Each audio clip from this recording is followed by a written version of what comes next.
Hello, BookTube. As you may know, every Wednesday, Michael K. Vaughan and I talk about comic books on our channel for our epic World's Finest Comic Book collaboration. And I didn't do that this Wednesday because I had no floorboards, no walls, no windows, no Wi-Fi, no wiring, no water, and it seemed a bit much to make a video. Wasn't sure it would upload anyway. There was no connectivity with the outside world for long, unpredictable stretches. And the same thing was true the following day, and I'm not sure whether or not things work right now, but I thought I would give it a try. This weekly collaboration with Michael K. Vaughan is something I really, really enjoy. So I didn't want to just disappear. It started out as a feature on his channel where he was talking about Marvel's epic collections. They're big, fat, $40 volume, full-color reprints that are really, really nice. I mean, they're pricey, but they're well done. You could really serve yourself well by having just a whole shelf of them. I do. Michael has several rooms full of them, and every single week sees more epic collections. There are quite a few really interesting ones coming out this summer. But since I horned in on that feature, I just invited myself in and said, hey, this sounds like fun. Let's do it together. Michael retains the right to pick what we talk about each week, which can lead to trouble. But not so much this week. This week he picked a favorite of his that is a favorite of mine only adjacently. He picked this, the Silver Age Green Lantern. This is the cover of one of the gigantic hardcover omnibus editions of the relaunch of this character, which was radically different from, for instance, the Silver Age Batman or the Silver Age Superman, because the Golden Age Green Lantern was a totally different guy, with a totally different origin story. He still had a ring that would do all sorts of weird things, but in the World War II era, the Green Lantern was Alan Scott, and he had a totally different costume, and his ring was magical. And it had only one vulnerability, which was to wood. It couldn't affect anything wooden. But otherwise, it was the adventures every single month of Alan Scott and his trusty sidekick, Doiby, the taxi driver. Had a really comical, mud-thick Brooklyn accent. And the Alan Scott Green Lantern fought in World War II. He fought with the Justice Society. He was on the Justice Society of America, that sort of thing. Then, those World War II comics fell out of favor and one by one got canceled.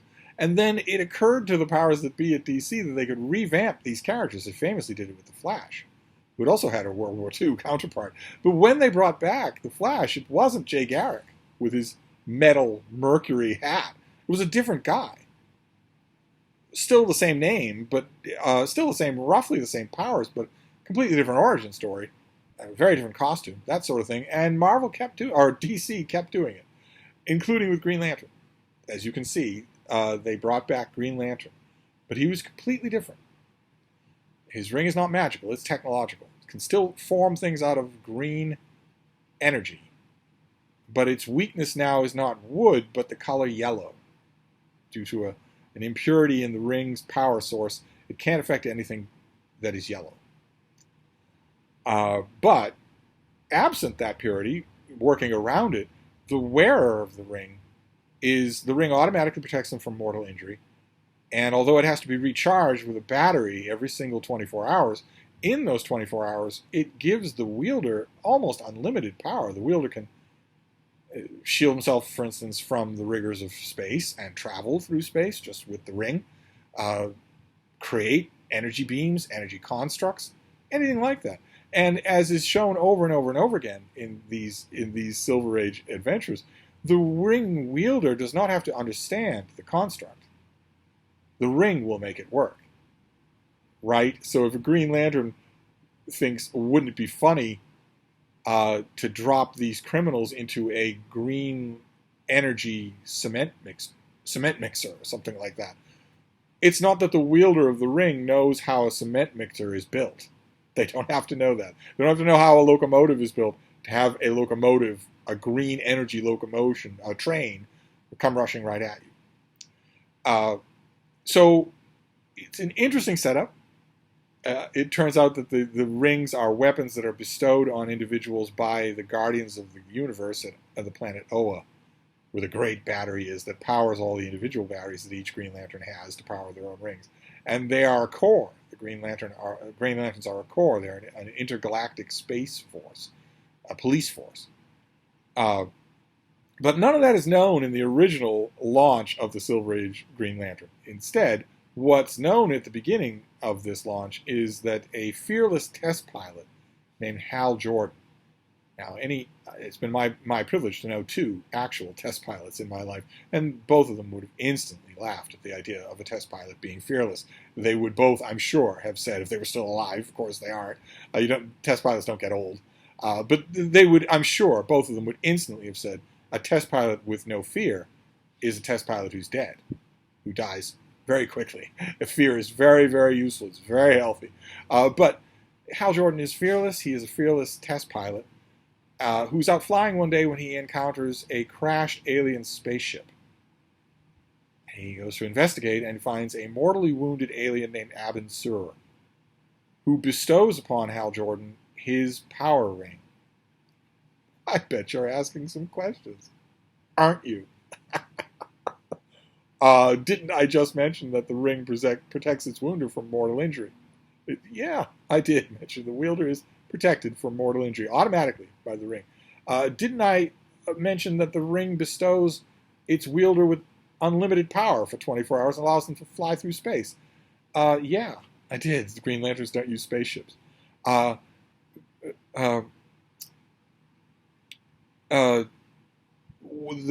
other wrinkle there is something that you may have noticed in the Snyder cut of Justice League, if you forced yourself to watch it. Later continuity, the ring, when its owner dies, finds a new owner. It searches out that new owner based on fearlessness and bestows itself. That's why in the Snyderverse scene, you don't have to watch the whole 10 hours. You can just Google the scene. When Darkseid kills a lantern, a Green Lantern, the ring slips off the Green Lantern's finger and flies away. It's not headed back to Oa and the Guardians. It's headed to find a new owner. So it doesn't need to be bestowed. And Abin Sur doesn't need to bestow it on anybody. He knows already that the ring will find its new owner. But also, I also mentioned that the ring can create things that the ring wielder does not understand. The ring wielder merely has to ask the ring to create that thing, like, for instance, a state-of-the-art medical unit.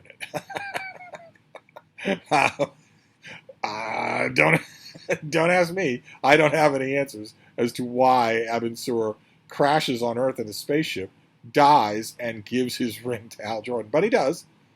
And Hal Jordan has to figure things out. He has to figure out what to do, how to use this thing. He eventually does realize that it gives him virtually unlimited power for 24 hours at a stretch.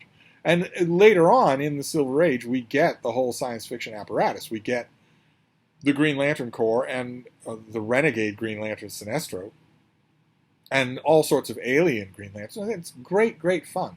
And that brings us to the adjacent reason that I like the Silver Age Green Lantern, which is a reason that Michael K. Vaughan mentions prominently in his own discussion of this week's pick, and that is the artwork.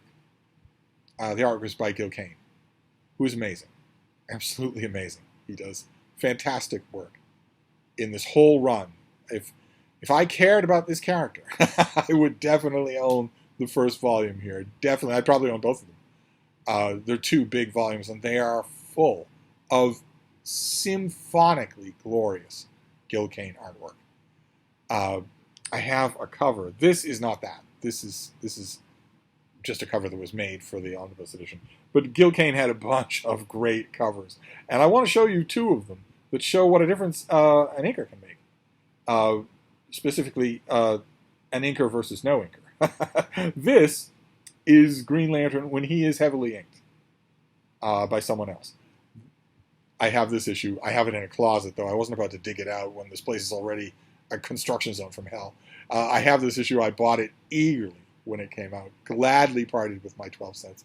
That is a Gil Kane cover, and that, as you can see, is the Hal Jordan Green Lantern facing off against the Alan Scott Green Lantern. Those blue guys in the background are the Guardians. Green Lantern, the Guardians are saying, "Turn in your power ring and uniform, Hal Jordan. Alan Scott is replacing you as Green Lantern of Earth." And Hal Jordan is saying, "That has-been's not cutting me out unless he can beat me in a power ring duel." Of course, Alan Scott has no connection to the Guardians. He's not part of the Green Lantern Corps. He's a World War II era superhero. But that is a great Gil Kane cover, and it shows you a little bit of the differences here between, for instance, the costumes. When Green Lantern was relaunched in the Silver Age, he was given a new costume. And it is about as pornographic as costumes get. Same thing was true with the new Flash. They were given extremely leave nothing to the imagination, single-piece leotard costumes. Don't know exactly why, but that is what you get. I mean, that's a good cover. The construction is a little wonky. They're stepping on the content box, and they're blocking the Guardians. But it's not bad. But what if you want real artwork, get Gil Kane to ink himself. Look at that. That is incredible. That is just amazing. GL, you've got to recharge your ring. You can't quit now. Stand up and fight or die.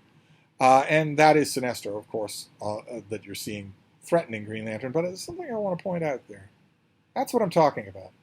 You didn't get anything like that with the World War II era Green Lantern. That is Michelangelo anatomy. That leaves nothing at all to the imagination.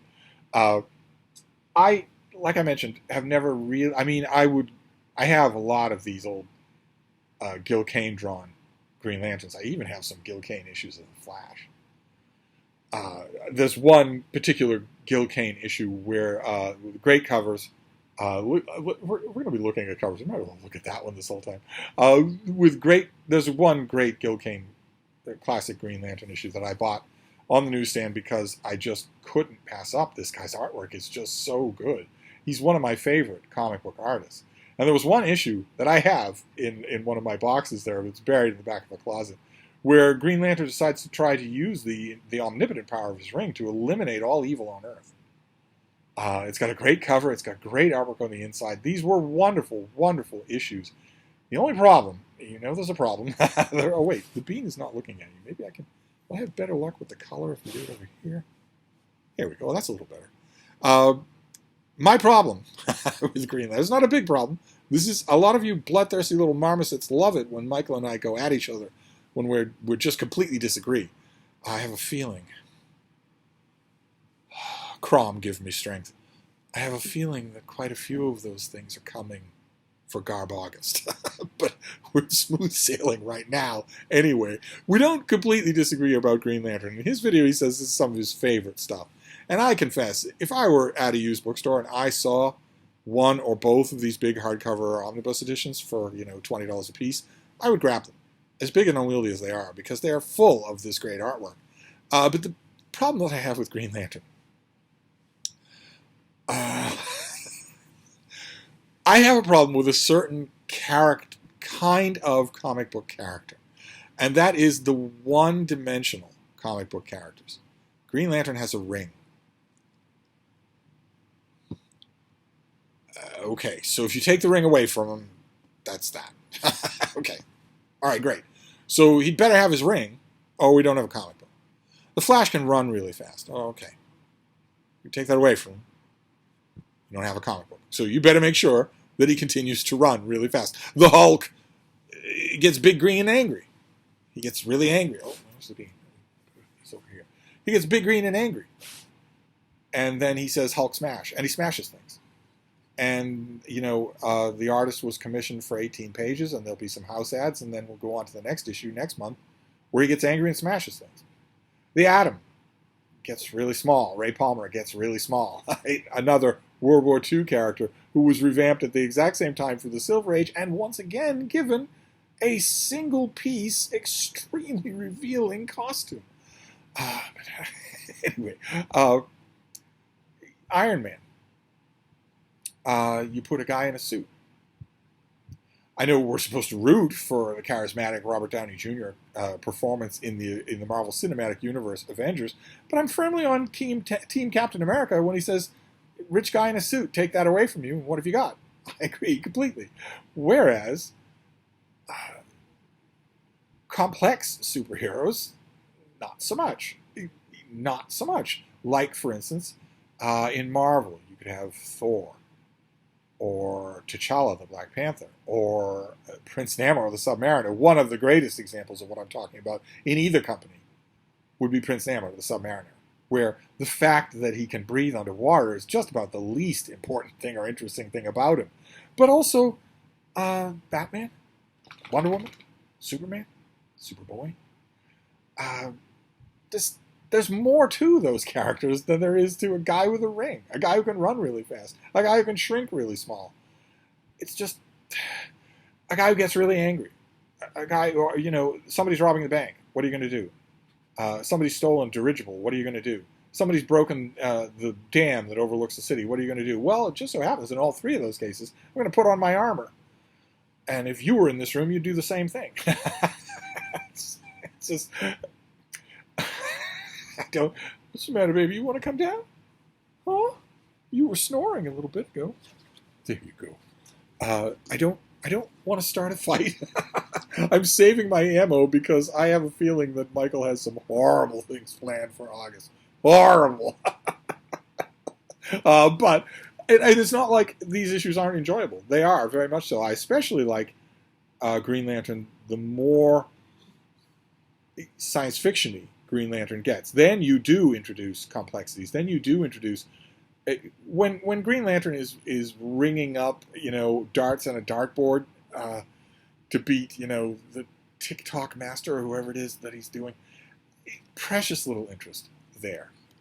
When Green Lantern is part of an intergalactic police force and he has a bunch of bosses and a bunch of colleagues, some of whom he doesn't like, far, far more interesting. So much, much later on than this, decades and decades later, there was an era in Green Lantern that was magnificently drawn by an artist named Ethan Van Sciver.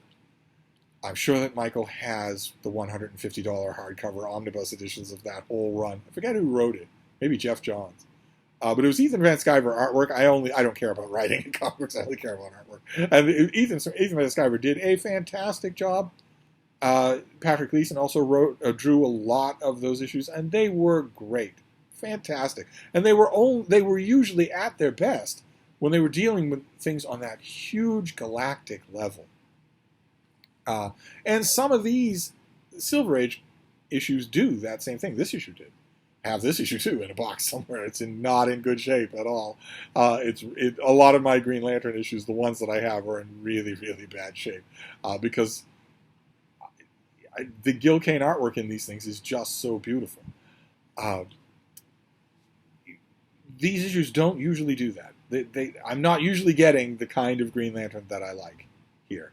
And we are going to pass over, Michael K. Vaughan talked about it just a bit, but I am going to pass over in Diplomatic Silence, Green Lantern, Green Arrow. I'm going to pass over that whole era as silently as possible. So that is our comic for today. Let me show you the cover of the actual thing that we're dealing with here, since it's only fair. The Silver Age Green Lantern. This is Volume 1, the big fat omnibus Volume 1. I remember this came into comic shops. The guy at my comic shop wanted to know if I wanted it. I was perfectly happy to get a copy for me, perfectly happy to set it aside. I didn't really, though. I just didn't really. But that is what we're dealing with today. The Silver Age Green Lantern Volume 1. Or Volume 1 and Volume 2. Just the whole run of Green Lantern's reintroduction to the comic book world. Different costume. Basically the same powers, completely different origin, different character, different personality. So we're going to wrap this up for now. This is shamefully late, so I'm not going to go on for 2 hours, but we'll see if I can do this on time next week. That would be really nice. I am working hard to make it possible to do this on time, all of my videos. Give me a little bit of time, and I think I will be able to do it. So until then, I'm going to wrap this up. I'll leave a link to Michael's video down below, and I will see you soon. Thank you, BookTube.